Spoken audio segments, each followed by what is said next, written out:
this video, we're going to be discussing trend lines, how to draw them, what they are, how to accurately, create them on a chart to find patterns or price levels to buy or sell at. If anyone has any other questions or things they want me to discuss in a video, just let me know below. I'll be happy to consider making one. So someone's comment basically asked how to draw trend lines, how to find the significance in them. So in this video I want to talk about, what they are, the different types of, or how to find important candlesticks revolved around trend lines. Yes, that would be the best thing to start with, is the different types of closes around trend lines. These are considered this is the technical term, type 1, 2, and 3. Each type has a different meaning, and this is based on psychological factors around a certain price. And this isn't necessarily based on complete facts or logic, or not complete facts, sorry. It's logically based on a time reference and a psychological response, and we view that with the candlestick, and we identify prices in a cluster. Sorry, this might be getting confusing. I'll just do an example. So this, let's do this right here. I don't remember exactly what a type 1, 2, 3 close is. It doesn't really matter to me. I just know how to understand it and read it. So this is, let's say, a type, I don't know, whatever. This is a certain type of closure. Let's say when a wick touches a certain price, that is a closure. This is another closure where it breaks through, and the body of the candle is through the candle. Another this is actually a perfect example. Here we have the same type of closures as over here, except this is a resistance, this is a support. This is the third type of closure, where the wick falls through a certain price level and then goes back above. Now, the reason why I drew this specific line as my trend line, so let me delete all of these real quick, and then we'll start from scratch. Okay, I managed to delete everything. So this is, let's go back to here. Why did I label this as a label or a trend line of significance? We had a huge, 80% move up, right? And then it hit a big wick candle down. This at the time was the all-time high. All-time highs make really good support and resistance levels. So I drew this line, boom. Now I don't need to know anything over here because at the time I didn't have any of this information. All I had at the time was this, right? So if I'm looking at this, I'm saying, okay, this is a significant price level. The price got to here, got shot down. I'm labeling $360, which at this price is what it hit as significant. Now we can zoom out. Let's go back. Let's actually reset the chart. Now, I could have also drawn it let's say here or something, and it would have a different meaning, right, than if I did here. But it just makes more sense to, at least in this case, that this is the important zone because at the time that's the only information that we had.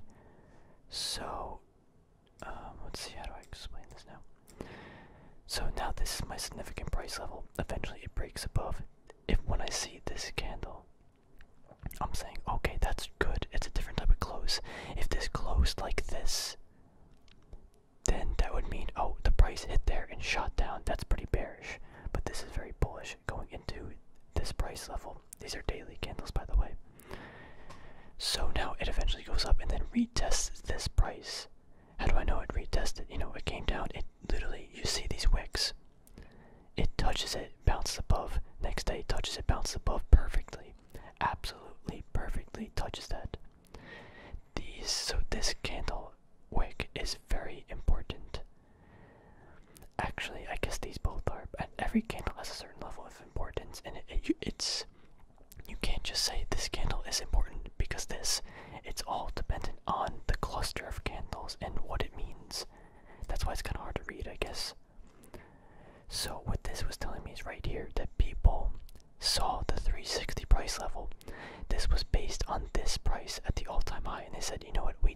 want the price to fall below the all-time high of where it was back in June or July. So they bought it at this, and it bounced and held above. That's bullish.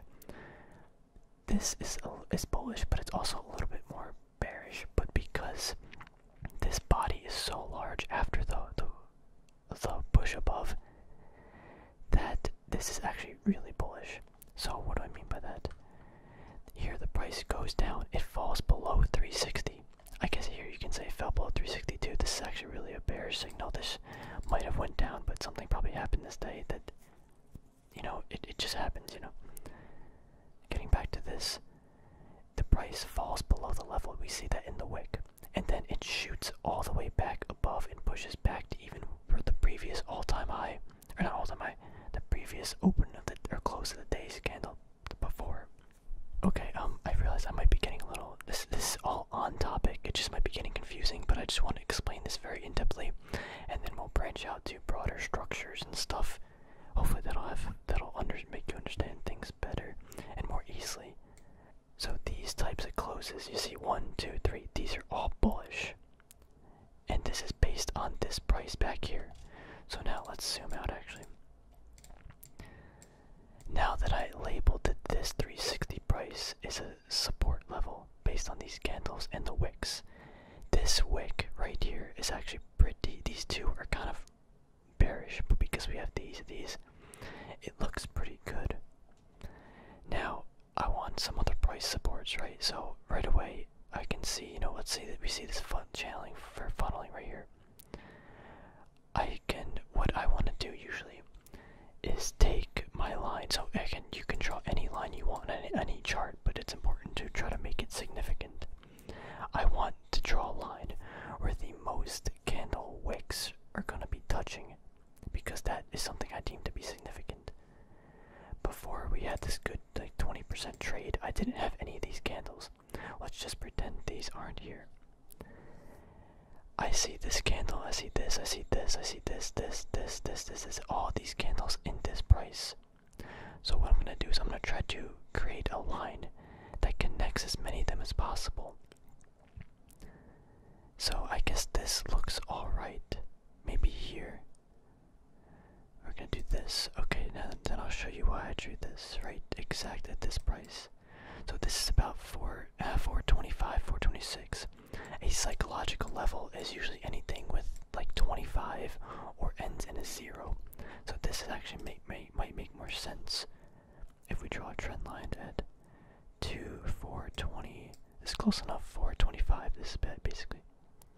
Now what happened at this price? We had here, the candle here, a break above here. We have this wick comes down, goes up, this wick down here. We have so much activity of price happening here. We have candle wicks, you know, shooting above, going down. This is all based around this 425 price level. This is not a coincidence. This is purely because, again, it's price. We're looking at price data and psychological, like supply-demand factors within it based on the candlesticks. So I drew this trend line now as a significant price level based on all this other data. Now, let's break it down to the diagonal stuff, which is a little bit more, not complicated, but it's just different. Now, I know something that you guys might not know. I guess no, we'll just keep it there. I was going to go to like an hourly candle. Hourly candles give you pre-market and post-market activity. So it might get more information, but for most of the time it's not important, what I've found. So I'm going to be just doing everything on daily candles. Now I see that there's this volatility structure in here. I guess what I should have done was take off these standard deviation zones, but it's fine, it shouldn't make it too confusing. Now again, you see this volatility funnel. We got lower high, or higher low, higher low, higher low, higher low, lower high, lower high, lower high. I'm gonna click here, you know, drag and just. Now this is important. This is where it's your decision. Let's say I had all this information here. Not this. What I could do is I can make one here, right? I can make one here. I can make it here. However, if I make it here, all of this data, this candle, and this candle are being put into this like trend line equation kind of thing, right? If I only did this, then this there, so it'd be different. Same thing with here. Let's connect this bottom, and I want to hit as many candles as I can. So I can do here, right? But so this would kind of have a different meaning than this. But it just depends how you're going to analyze it, and for the most part, I want to get as many wicks touching the line as I can, because of how I like to read the data. Again, you're talking about not micro, very small percentages. It's better to understand the idea and have the trade execution than get this line perfectly. Like, it just makes sense. So what is this telling me? We touched here, we sold off, touched this line, and then the next day bought all the way back up. That's pretty good. Here, it fell to this 360 price. It didn't touch this trend line, but it was close. Then we had this big, like, 20 through a whole month where it didn't come down here. Then it fell. The price fell below the line. Didn't get to this. It kept making a higher low. It didn't want to go back to 360. But it got bought up on this trend line, even if you connected these two. If you connected these two, I guess no, but yeah, so I guess in reality, you would not have had this trend line yet, because it would have been like this. That's what this trend line would be. Then you see a breakdown, and then eventually you can delete this trend line and say, okay, well, we held above here and pushed above. Now we have a different trend line we can use to be more accurate. And that's why I like to look at data over very long periods of time. Like, this is 3 months. That's not even a long time, but it's long enough for a swing trade, because it gives me higher conviction. Now this is where I started getting interested in the trade. I saw this funnel. Actually, let me explain this a little more, but this is where I started getting interested. It was right around here. So we had, what do we have? A push up, yeah, a comeback, and then a retest. If you connected this and like this and that, it's basically that. And then I saw, actually, what was it? This was the trend line I actually had at the beginning of the video. And the reason why I did that was because I didn't have this candle yet. I had this one, I had these, but this connected with a lot more. So let me just take this off real quick. This is what I actually had at the beginning of the video. Regardless of what trend line I had, you can see this volatility funneling, and we had this huge 60% move up. So this is most likely going to be a continuation to the upside. Could it not have done that? Yeah, it could have went down, but for the most part, that's what it did. I did have another trend line up here, so if I connected like as many lines as I can here, about the 460 is probably the psychological level. We kind of have, it goes up, pushes, it keeps hitting this line and getting sold off. This might make it a little harder to read. Let's just do this for now. I had this trend line because we have a move up. This line we definitely need, or this point we need. Then we had all this price activity selling off on this one. See, we have these different types of closes here. We have a good color. Zoom in. We have this wick up and then down. Then we have a open up here and then a big body down. Big body down, Then we have the activity around here, this trend line. I can see different prices, but it's kind of holding and it's battling between here, sells off. And then right here, this what basically tells me here, sorry if I'm being confusing, but this is a real world example of what I recently traded, and just I want to give as much good information. Okay, let me just explain this. We have a move up, down, then we have another move up, and then sell off. This is kind of bearish when you think about it, right? If price tries to break out of a channel and it keeps getting sold off, it's kind of bearish. I knew that the EV market was hyped. People want to buy this stock. These are most likely people shorting it. I'm aware of that, and I think that the bull market's here, or not the bull market, but the bull thesis of people buying is here, and I'm gonna be betting that it's gonna shoot up. Even though these are bearish signals, I understand that they're most likely short sellers, and I see that the price is holding very strong along this line. Let me actually put the trades on in case you guys don't trust me. Why don't the trades work? This is so frustrating. Why does it do this? I remember this very vividly though, but I bought on Friday. This was Friday, November 13th. I added this day, November 16th, the Monday. That Monday 10% about. Because again, let me just quickly say this: it shot up because Tesla said, or the S&P was gonna be, or Tesla was gonna get added to the S&P. That's not a coincidence. You can see this huge pattern. You can see people want Tesla to go up. You know, there's big hedge funds and stuff going into it, and the fact that they released this news when this price was this volatile, or not volatile, when the price was funneling this hard, is not a coincidence. It's all a game. And I saw that this was, I didn't know it was gonna do that, but I saw it was funneling, and this either was gonna break down to 360 or it was gonna shoot past this all-time high. Now, those of you know, I actually got out at about this. I didn't get out up here, but I should have stayed in, but it's fine. It was a good win. So this big trade, I used trend lines to determine what was happening around certain prices, and I used this bear pennant trend line based on newer, lower or higher supports and falling resistance levels to notice the volatility and get in a very precise moment to identify risk reward. Now my risk reward on this was, if it broke out of this trend line and it had like a body candle, so if it had a wick candle and held above, I'm fine, because I understand that that's part of the volatility. If we had, you know, let's say a big red candle like this, like all the way down here, and then there was no wick back here, it just held there, that's a bad sign. I might want to get out. The worst reward or risk would be 360. Let's say something very bad happens, but for my thing, if it breaks out of this trend line, I'm out. If it breaks above, I want to see some strong volume, which we actually did, relatively, so that was good. But we'll talk about volume some other time too, if you guys want. These don't come that often, by the way. These, again, we're watching for months, and it really only hits the radar in the last like 30 days, and then you're just waiting for a good volatility, a good price risk reward zone.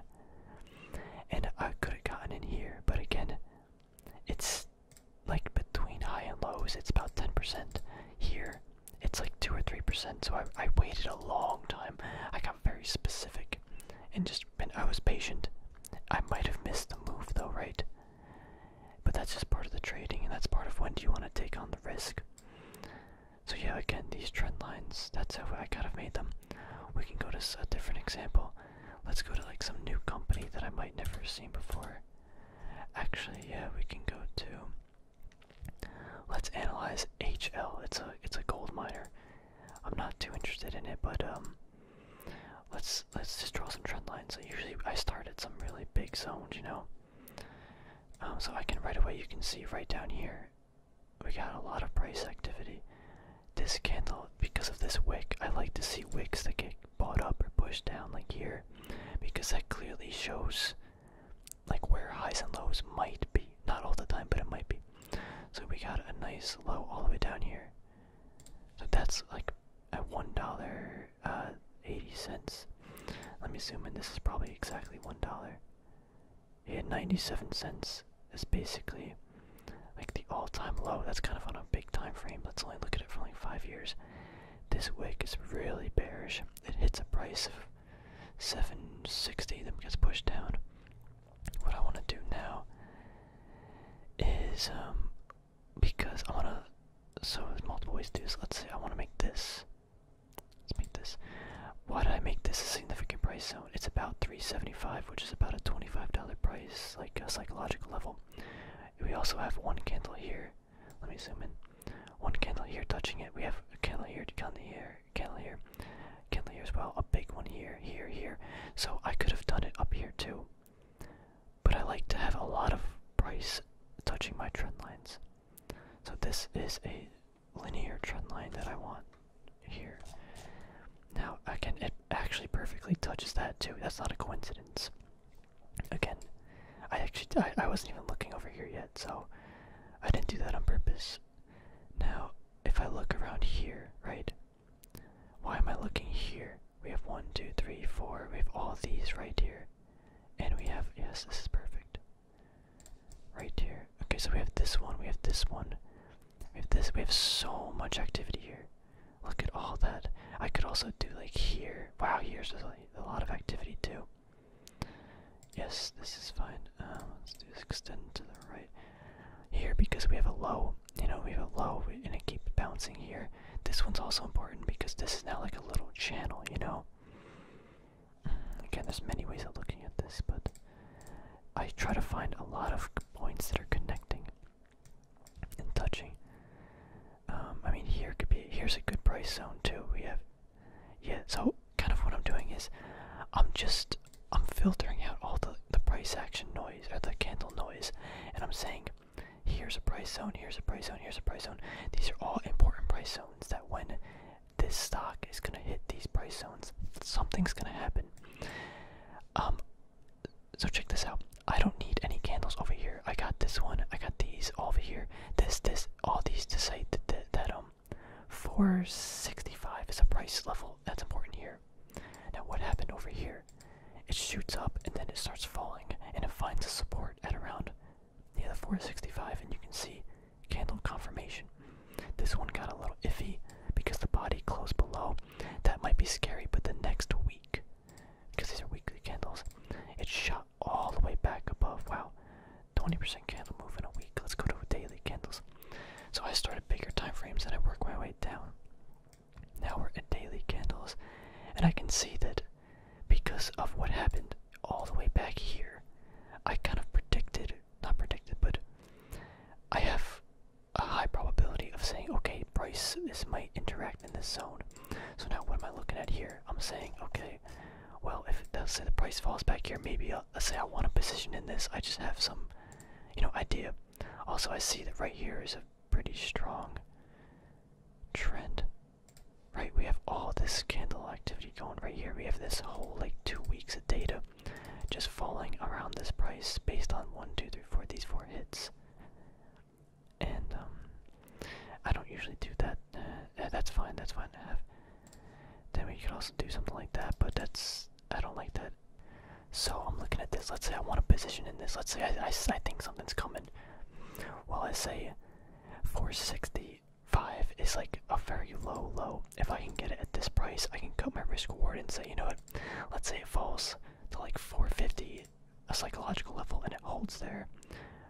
Or it falls below. Maybe that's when I get out, trying to justify risk reward. And if I think that people are buying here, I want to be part of the train right up. This is an example. This is not a trade idea. Or not trade idea, but this is not advice. Okay, I'm just using this specific HL as an educational discussion. I'm not looking to trade this right now at all. But let's say I was, just for the purpose of the video. Let's say it falls to here. I'm saying, okay, well, at about $5 for 90 is probably where people are going to start buying it. Why? Because based on price or past price action, that's where people bought it. So maybe I'll start a position. But let's say it falls down to like here, the 465. Well, in my mind, it has a lot of support area around here. And we do have this big bull move up. We have a major pullback. This might be the end of the pullback, but if not, it could fall even all the way down here. Anything can happen. But let's say I want to bet that this is going to hold here and shoot above. This is going to be a great zone in between these two prices where I might want to be looking to add my position and get a whole position, because I have past price action data saying people support the price around this level. Now let's say let's say we get it here and it shoots all the way up to here. That's a 50% gain about. I might want to be getting out, even like here I might want to be getting out, depending on how long I want to hold it, and what the market looks like. If it gets to here, I should probably take some profits, because it's probably gonna hit here and shoot down, because things never break out of all-time or prior highs on the first attempt. Let's say it shoots. Let's say I get at this price and it shoots all the way down to here. I'm gonna be like, you know what? I gotta get out. But I probably shouldn't have a risk reward of like, that's a pretty big loss, like 15% loss, so we gotta manage that. My thing is, if there's a body anybody that closes below. Like if I had this candle over here and I had a position, I might want to get out, just because I don't like how this candle opened up down here, it shot above, back above the price, and then held below. That's not looking too good, because that's just saying the people did not want it above this price, and the price did shoot above, and people sold it off to get below. So yeah, that's kind of how I would analyze these things. I don't do this with every company or stock. Like again, I scan through like a bunch of stocks, and I have to immediately see something. Like I kind of see something actually here. Look at American Airlines. Can I get this chart? Not American Airlines. AC Aero Cannabis. We have to up move up. We have an up move. Then we actually have like this little channel, but then it kind of broke out, you know, just something like that. But that's this is like a 5-day thing. I like to look at long stuff. One thing I traded was Apple. I just got out this morning. Today's Friday. This video might go out tomorrow. You know, we had the same thing as in Tesla. We had this volatility funnel. We had a nice price support around here too. And I got in and it shot above, and now it's looking like it's fading. So you gotta be adaptable, you know, with the type of trading and stuff you're doing. And if you look back here, this price right here actually is where it got caught up, right? We had this big wick from back here, even almost here, but you know, it didn't hold above. Maybe Monday it'll shoot above, but I don't want to bet on that. I know. I think I had like a 3% win, not massive, but it's something I want to just lock in the profit. It wasn't necessarily it wasn't moving as strong as I would. So even if you have these trend lines and stuff, you have to know what the candles kind of mean, how they're reacting. So I actually had this perfect. Let's say I deemed this price as significant, this exact candle, and you know these are touching too. Today or yesterday, it touched that candle, went a little bit above, and then shot back down and sold off below the prior day high. That is bearish to me. I was actually considering getting out yesterday, but I said, you know what, just be patient, see what happens. And today it kind of sells a little bit more off. So again, this even is kind of bearish, not bearish, but it's kind of expected, right?